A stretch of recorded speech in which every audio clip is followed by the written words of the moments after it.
अस्सलाम वालेकुम मेरा नाम हमज़ा रब्बानी है और आज हम लोग क्रिप्टोग्राफ़ी और वीपीएन्स को डिस्कस कर रहे हैं। इनको हम लोग क्विकली डिस्कस करेंगे। इनको हमें डिस्कस करने की ज़रूरत इसलिए है कि हमें पता होना चाहिए कि कंप्यूटर नेटवर्क्स के अंदर इंफॉर्मेशन कैसे ट्रांसफ़र होती है एक जगह से दूसरी जगह। कौन से प्रोटोकॉल्स क्या काम करते हैं और इसके अलावा हमें अगर अपने नेटवर्क की ट्रैफ़िक को प्रोटेक्ट करना है तो हम वो किस तरह से कर सकते हैं। क्रिप्टोग्राफ़ी हम यहाँ पे क्यों पढ़ रहे हैं? हम इसलिए पढ़ रहे हैं ताकि आपको हमारा लैब एनवायरनमेंट समझ आ जाए। आपको पता चल जाए कि नॉर्मल एचटीटीपी कनेक्शन और एचटीटीपीएस के अंदर क्या डिफ़रेंस है। इसके अलावा आपको अभी चीज़ें समझ आएँगी कि क्यों ज़रूरी था एन्क्रिप्टेड नेटवर्क की तरफ जाना, एन्क्रिप्टेड टेक्नोलॉजीज़ यूज़ करना और इसके अलावा हम एक छोटा-सा प्रैक्टिकल भी करेंगे आज इस सेशन के आखिर में, वो वायरशार्क के थ्रू कर रहे होंगे। तो लेट्स गेट स्टार्टेड। सबसे पहले तो हमें देखना है कि क्रिप्टोग्राफिक कम्युनिकेशन में और क्लियर टेक्स्ट के अंदर क्या डिफरेंस है। Okay, so clear text protocols जो हैं वो बेसिकली जो कम्युनिकेशन आपकी स्क्रीन पे आपको नज़र आ रही है उसी फॉर्मेट में डेटा को ट्रांसमिट करती है। अब आपको बात थोड़ी सी अजीब लग रही होगी, लेकिन जैसे आपने सुना वैसे ही है। फॉर एग्जांपल मैं आपको एग्जांपल देना चाहूँगा यहाँ पे फेसबुक की। आप चैट कर रहे हैं मिस्टर एक्स वाई जी के साथ, तो आपने चैट में हेलो अगर लिखा है तो ओवर द नेटवर्क आपके ब्राउज़र से एक पैकेट जनरेट होता है। उसके अंदर वाक़ई में हेलो लिखा हुआ होगा और वो एज़ सच ट्रांसफ़र होगा आपके ब्राउज़र से। पहले आपके ऑपरेटिंग सिस्टम के पास जाएगा, उधर से आपके घर में लगे हुए राउटर के पास जाएगा और उस राउटर से तार के थ्रू आपके मेन इंटरनेट सर्विस प्रोवाइडर जो शायद पीटीसीएल हो सकता है, ज़ोंग, टेलेनॉर, मोबिलिंक के 4G डिवाइसेस वाला सेंटर हो सकता है, वहाँ तक जाएगी इन्फॉर्मेशन। और उधर से आगे पीटीसीएल का जो इंटरनेट सर्विस प्रोवाइडर है that may be somewhere in Singapore और समवेयर एल्स, और वहाँ से हर बीच में हॉप से होते मेन फेसबुक के सर्वर तक पहुँचेगा और वो फेसबुक का सर्वर फर्दर आपका मैसेज रिसीव करेगा, देखेगा किसके लिए भेजा गया है और उस बंदे तक वो मैसेज उन्हीं हॉप्स के थ्रू फॉरवर्ड करते हुए पहुंचा देगा। अब पॉइंट ये है कि जब मैंने मैसेज लिखा हेलो, तो यहाँ पे कितने ऐसे लोग हैं या कितनी ऐसी डिवाइसेस हैं जिनके थ्रू ये गुजर रहा है। ये जहाँ जहाँ से गुजर रहा है मैसेज, वहाँ वहाँ पे मौजूद लोग, वहाँ वहाँ पे मौजूद फायरवॉल्स, वहाँ वहाँ मौजूद सॉफ्टवेयर्स इस चाहें तो इस मैसेज को इंटरसेप्ट करके रीड कर सकते हैं। इसको कहते हैं ईवड्रॉपिंग। जितने भी यहाँ पे मौजूद लोग हैं वो इसको कर सकते हैं। मैं ये नहीं कह रहा कि करते हैं, लेकिन ये कर सकते हैं। अब क्या होता है कि जब आपका मैसेज एक जगह से ओरिजिनेट होता है और दूसरी जगह पहुंचने के लिए जा रहा होता है, तो there is a high probability कि उसको कोई ना कोई इंटरप्रेट भी कर रहा हो। पाकिस्तान समेत बाकी ममालिक के अंदर भी बहुत बड़ी-बड़ी लैब्स और बहुत बड़े-बड़े डेटा सेंटर्स बने हुए हैं। पहले थे भी, जो कि क्लियर टेक्स्ट ट्रांसफ़र प्रोटोकॉल पे जाने वाली तमाम ट्रैफ़िक को मॉनिटर करके आइडेंटिफ़ाई करने की कोशिश करते थे कि सेंसिटिव इन्फॉर्मेशन क्या ट्रांसफ़र हो रही है। सेंसिटिव इन्फॉर्मेशन में यूज़र नेम, पासवर्ड्स के अलावा एक्चुअल जो चीज़ कम चेक करना चाहते हैं और एक्चुअल जो चीज़ जिसको कंट्रोल करना चाह रहे थे, वो साइबर टेररिज़्म थी और टेररिज़्म के लिए रिक्रूटमेंट ड्राइव थी और इसके अलावा बहुत ज़्यादा arms and weapons and drugs की डील्स को एक्चुअली रोकना चाहते थे। तो एक्चुअली उस पर्पज़ के लिए लैब्स बनाई गई थी। अब वक़्त बदल गया है, थोड़ी-सी चीज़ें बदल गई हैं, तो अब ट्रैफ़िक एन्क्रिप्टेड हो गई है बाय डिफ़ॉल्ट काफ़ी सारी कम्युनिकेशन नेटवर्क और प्रोटोकॉल्स के ऊपर, तो हम वो भी इंशाल्लाह अभी डिस्कस करते हैं। Clear text protocol easy to intercept है। ईवड्रॉप कर सकते हैं, मैंगल कर सकते हैं। अच्छा, इंटरसेप्ट, ईवड्रॉप एंड मैंगल 3 कीवर्ड्स इस्तेमाल हुए हैं। आपको मैं बताता चलूँ, सिक्योरिटी का एक ट्रायंगल है जिसको कहते हैं CIA, confidentiality, integrity and availability. तो क्लियर टेक्स्ट प्रोटोकॉल जो है वो कॉन्फिडेंशियलिटी को भी ब्रीच कर सकता है और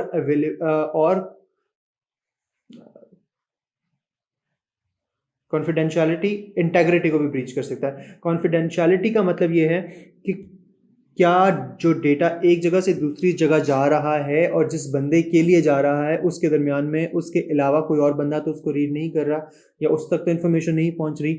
और इंटेग्रिटी ये है कि क्या मैसेज जो मैंने हेलो भेजा है वो वाकई हेलो ही रहता है या वो कन्वर्ट होके हाई में चला जाता है। तो जो चीज़ भेजी जाए, जो चीज़ सेंड की जाए वो वही रहे, और उसके अलावा जो जिस बंदे के लिए इंटेंडेड हो उसके अलावा कोई और ना देखे। This is called confidentiality and integrity. और अवेलेबिलिटी ये है कि उस राइट पर्सन को राइट टाइम पे वो इन्फॉर्मेशन मिल जाना, दैट इज़ अवेलेबिलिटी। उसका क्लियर टेक्स्ट प्रोटोकॉल से कोई ताल्लुक नहीं है।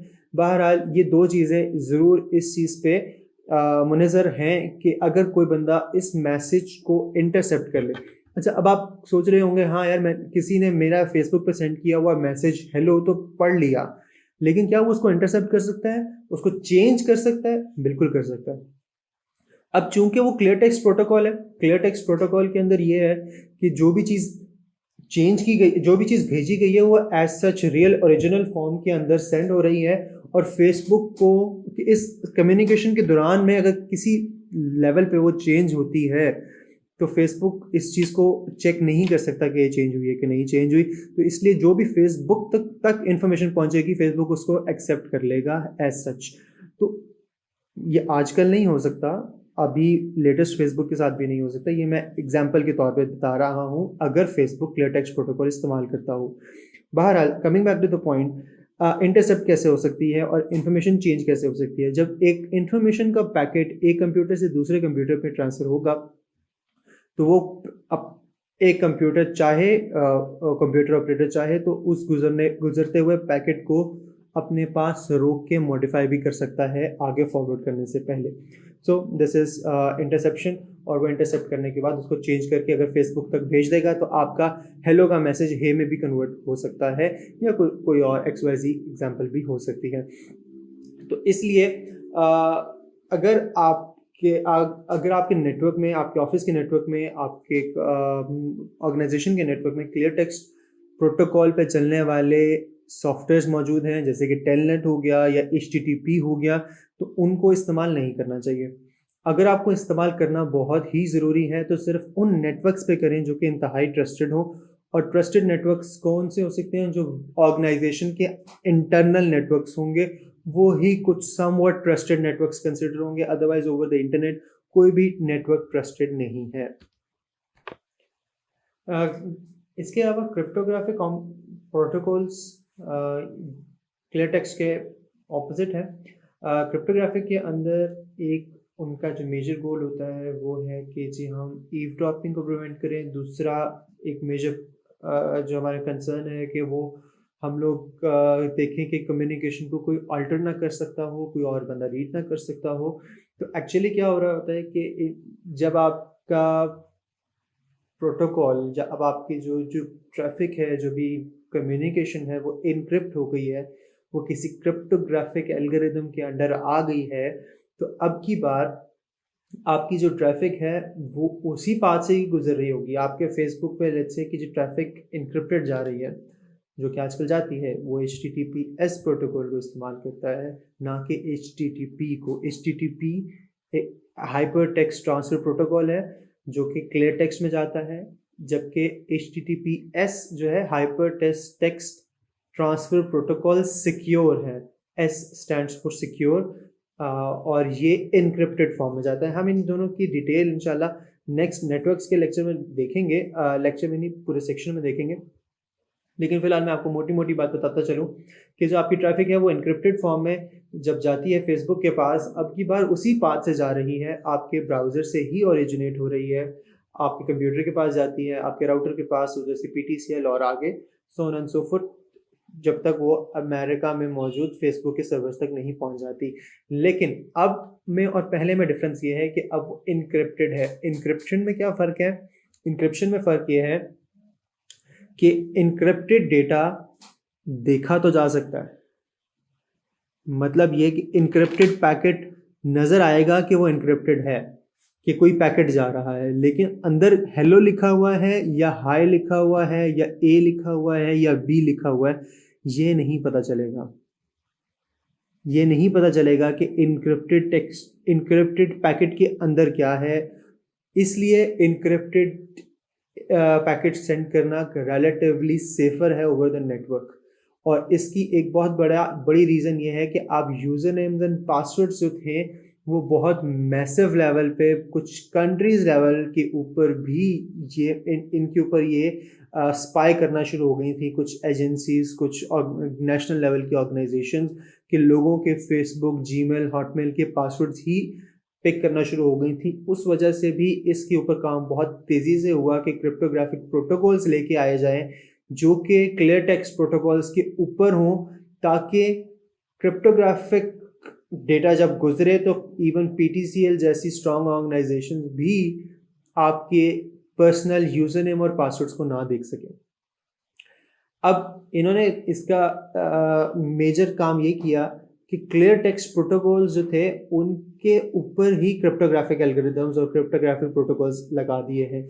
मतलब ये है कि क्लियर टेक्स्ट प्रोटोकॉल्स अपनी जगह पे एग्जिस्ट करते हैं। अब देखें कि जी एक पूरा प्रोटोकॉल बना हुआ है, एप्लीकेशंस की कम्युनिकेशन का मैकेनिज्म एक डिज़ाइन है और बहुत अरसे से चलता आ रहा है, और अब आपने उसको इनक्रिप्टेड करना है तो डेफिनेटली एक टीडियस टास्क भी है। और इसके अलावा ये है कि आपको तमाम एप्लीकेशन सर्वर एंड की भी और क्लाइंट एंड की भी चेंज करनी पड़ेंगी। तो ये एक बहुत कॉम्प्लिकेटेड और बहुत मुश्किल सा काम था, जिसको अचीव करने के लिए इन्होंने ये किया कि क्रिप्टोग्राफिक प्रोटोकॉल्स को क्लियर टेक्स्ट प्रोटोकॉल्स के ऊपर एम्बेड कर दिया। अब उससे क्या होता है कि आपके ब्राउज़र डायरेक्टली जो चीज़ इंटरप्रेट कर रहा है वो क्लियर टेक्स्ट प्रोटोकॉल से आने वाली इंफॉर्मेशन को इंटरप्रेट कर रहा है। तो ब्राउज़र उसी तरह चलता रहा। ब्राउज़र में एक फीचर ऐड कर दिया कि जी डिक्रिप्ट कैसे करना है। ओके फाइन, उसने वो डिक्रिप्ट किया और बाकी के अपने नॉर्मल कंपोनेंट्स को क्लियर टेक्स्ट प्रोटोकॉल से आने वाली इंफॉर्मेशन हैंड ओवर कर दी। सिमिलरली आपने जब मैसेज हेलो लिखा तो वो मैसेज भी नॉर्मली उसी ब्राउज़र के इंटरनल कंपोनेंट से निकला क्लियर टेक्स्ट में ही, लेकिन ब्राउज़र को एग्जिट करने से पहले एक और कंपोनेंट ने उसको इनक्रिप्ट किया और ओवर द नेटवर्क फेसबुक के सर्वर तक पहुंचाया। और फेसबुक के सर्वर को अब पता है कि ये जो मैसेज इनक्रिप्टेड फॉर्म में आया है इसको मैंने डिक्रिप्ट किस तरह से करना है। अच्छा, एक चीज़ और ये भी बताता चलूँ कि क्रिप्टोग्राफिक कंपोनेंट्स तो ठीक है अपनी जगह पे, एक कि अगर हम एक प्रोटोकॉल ही नया इंट्रोड्यूस करवा दें जिसके अंदर क्रिप्टोग्राफी एम्बेडेड आती हो। दूसरी एक चीज़ है कि वो ये है कि अगर आप क्रिप्टोग्राफिक टनल्स इंट्रोड्यूस करवा दें जो कि आपकी क्लियर टेक्स्ट ट्रांसमिशन को इनक्रिप्टेड कर दें। और उनकी एक बहुत बड़ी एग्जांपल है वीपीएन्स। वीपीएन्स क्या करते हैं? वीपीएन्स क्या हैं? वीपीएन्स एक्चुअली वर्चुअल प्राइवेट नेटवर्क को आइडेंटिफाई करवाते हैं। वर्चुअल प्राइवेट नेटवर्क ये होता है कि आप आजकल तो वैसे भी कोविड की वजह से वर्क फ्रॉम होम का दौर है, तो आप अपने घर से बैठ के अगर अपने ऑफिस से कम्युनिकेट करना चाहते हैं या ऑफिस में पड़े हुए कंप्यूटर से कनेक्ट होना चाहते हैं तो आप वीपीएन का इस्तेमाल कर सकते हैं। वर्चुअल प्राइवेट नेटवर्क ये करेगा कि आपको ओवर द इंटरनेट आपकी ऑफिस में मौजूद फायरवॉल या कंप्यूटर किसी एक सर्वर तक पहुंचा देगा यूजिंग वीपीएन प्रोटोकॉल, और उस प्रोटोकॉल को इस्तेमाल करते हुए आप ऑफिस में मौजूद तमाम ऑफिस के नेटवर्क को एक्सेस कर सकते हैं, यानी कि आप ऑफिस के तमाम प्राइवेट नेटवर्क को एक्सेस कर सकते हैं। अब प्राइवेट और पब्लिक नेटवर्क्स में क्या फ़र्क है और हमें वीपीएन की क्या ज़रूरत थी अगर हमने ऑफिस से कनेक्ट करना है, तो इन चीज़ों की डिटेल्स अगले लेक्चर्स में आएंगी। खासतौर पर नेटवर्क के लेक्चर्स में बहुत ज़्यादा डिटेल में ये चीज़ें डिस्कस हो रही होंगी। तो आप फ़िलहाल इतना ही आप समझ सकते हैं कि अगर लेट्स से कि मैं घर में मौजूद हूँ, मुझे ऑफिस के कंप्यूटर्स को कनेक्ट करना है, तो मैं वीपीएन का प्रोटोकॉल इस्तेमाल कर सकता हूँ जो कि बाय डिफ़ॉल्ट इस प्रोटोकॉल के अंदर इनक्रिप्शन एम्बेडेड है। जो भी चीज़ मेरे पास से यहाँ से जाएगी ओवर द इंटरनेट वो इनक्रिप्टेड फॉर्म में जाएगी। बेशक मैं ऑफिस में मौजूद वेब सर्वर के ऊपर एक simple plain clear text protocol पे चलती हुई वेबसाइट ही क्यों एक्सेस ना कर रहा हूँ, मैं अपने कंप्यूटर से एक्सेस करने की कोशिश करूँगा अनसिक्योर्ड और अनइनक्रिप्टेड वेबसाइट को। लेकिन होगा ये कि जो मेरे कंप्यूटर से पैकेट निकलेगा तो वीपीएन का जो क्लाइंट मेरे पास इंस्टॉल्ड है वो उसको ऑटोमेटिकली इनक्रिप्ट करके ओवर द इंटरनेट भेजेगा, जो कि मेरे ऑफिस में जाके डिक्रिप्ट होगा मेरे ऑफिस की फायरवॉल पे, और वहाँ से आगे क्लियर टेक्स्ट में ट्रांसफ़र होगा।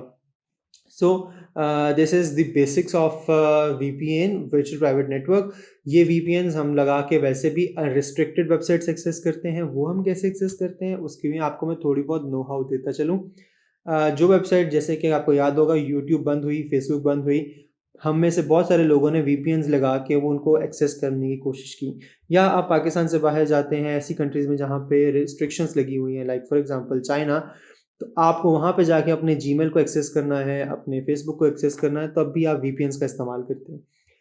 VPNs क्या है? VPNs असल मकसद तो मैंने आपको बता दिया कि बेसिकली रिमोटली एक नेटवर्क को कनेक्ट करने के लिए जो प्रोटोकॉल लेके आए गए थे, उसका काम था, उसको वर्चुअल प्राइवेट नेटवर्क कहते हैं, और उसको हम VPN का मेजर मकसद ये था।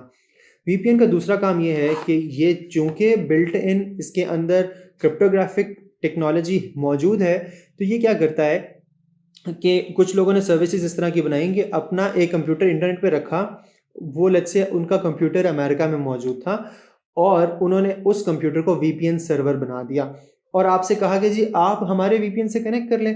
ओके फाइन, हमने उनके VPN से कनेक्ट कर लिया। अब जो भी ट्रैफिक है, उन्होंने सेटिंग इस तरह की कि जो भी ट्रैफिक हो आपके कंप्यूटर की, बेशक आप फेसबुक पे जा रहे हैं, बेशक आप यूट्यूब पे जा रहे हैं, बेशक आप fbr.gov.pk पे जा रहे हैं, नो मैटर व्हाट, जो भी ट्रैफिक है वो VPN सर्वर पे जाएगी, और VPN सर्वर पे जाने वाली ट्रैफिक तमाम की तमाम, चूंकि प्रोटोकॉल में इंक्रिप्शन इन्वॉल्व थी, वो इनक्रिप्टेड फॉर्म में जा रही है। अब यहाँ से तमाम रिक्वेस्ट मेरी अमेरिका में मौजूद सर्वर को गई, सर्वर ने वो इन्फॉर्मेशन डिक्रिप्ट की अपने पास, और देखा कि आप facebook.com एक्सेस करना चाह रहे थे, तो आपकी रिक्वेस्ट हूबहू जैसे आपने भेजी थी उसी तरह से उसने फेसबुक के सर्वर की तरफ भेज दी। अब फेसबुक के सर्वर को पता चलेगा कि मैं ये जो मिस्टर हमजा का अकाउंट है वो अमेरिका में मौजूद एक कंप्यूटर एक्सेस कर रहा है, ना कि पाकिस्तान में मौजूद कोई कंप्यूटर एक्सेस कर रहा है, क्योंकि फेसबुक को रिक्वेस्ट रिसीव हुई है अमेरिका में मौजूद कंप्यूटर से। मैंने रिक्वेस्ट असल में फेसबुक को नहीं भेजी थी, भेजी मैंने रिक्वेस्ट फेसबुक की तरफ थी, लेकिन मेरी रिक्वेस्ट पहले अमेरिका के कंप्यूटर में गई और वहाँ से फेसबुक के पास गई। सिमिलरली fbr.gov.pk को भी ये नहीं पता चलेगा कि मिस्टर हमजा अपने घर से बैठे एक्सेस करने की कोशिश कर रहे हैं, बल्कि उनको लगेगा कि अमेरिका में बैठा कोई बंदा FBR की वेबसाइट विजिट कर रहा है, क्योंकि उस सर्वर का IP आएगा। इसीलिए लोग VPNs का इस्तेमाल करते हैं अपने कम्युनिकेशन को हाइड करने के लिए, अपने एक्चुअल IP एड्रेसेस को हाइड करने के लिए। ये एनोनिमिटी का एक ज़रिया भी है, और इसका मेन मकसद एनोनिमिटी नहीं है, एक्चुअल मकसद इसका ऑफिसेज और नेटवर्क्स को ओवर द इंटरनेट कंबाइन करना था, लेकिन इस पर्पस के लिए भी इस्तेमाल होते हैं। इसीलिए कहा जाता है कि आप किसी पब्लिक नेटवर्क से कनेक्ट हों, लाइक फॉर एग्जांपल एयरपोर्ट्स में मौजूद वाईफाईज, या फिर आप पंजाब में मौजूद कुछ पब्लिक वाईफाईज अवेलेबल हैं, आप उनसे कनेक्ट करते हैं, तो बेहतर है कि आप VPN का इस्तेमाल करें, क्योंकि वहाँ पे नेटवर्क हैकर कोई बैठा हो सकता है जो आपकी ट्रैफिक को मॉनिटर करे। अब ये हैकिंग के पर्सपेक्टिव से नेटवर्क ट्रैफिक आप अपने तक कैसे लाई जा सकती है, ये हम लोग बाद में डिस्कस करेंगे, जब हम practical hands on penetration testing को डिस्कस कर रहे होंगे, उस वक्त ये बात डिस्कस की जाएगी। अभी के लिए बस आप जहन में रख लें कि ये काम बहरहाल हो सकता है कि आप एयरपोर्ट पे बैठ के और बाकी के लोग जो आप उसी वाईफाई से कनेक्टेड हैं, वो उनके कंप्यूटर्स की ट्रैफिक अपने कंप्यूटर पे ले आएँ। उसमें डेफिनेटली अगर वो क्लियर टेक्स्ट प्रोटोकॉल की वेबसाइट को इस्तेमाल कर रहे हैं, कोई सॉफ्टवेयर इस्तेमाल कर रहे हैं, तो उससे गुजरने वाले यूज़र नेम्स, पासवर्ड्स या और दीगर जो भी कम्युनिकेशन वो कर रहे हैं, वो तमाम की तमाम आप रीड कर सकते हैं, और वो रीड करने के लिए आप जो सॉफ्टवेयर इस्तेमाल कर रहे होंगे वो होगा वायरशार्क। तो नेक्स्ट लेक्चर में हम लोग वायरशार्क को डिस्कस करते हैं, और हम देखते हैं कि उस वायरशार्क के ज़रिए हम ट्रैफिक को कैसे एनालाइज कर सकते हैं, और बहुत बेसिक लेवल का उसका इंट्रोडक्शन लेंगे।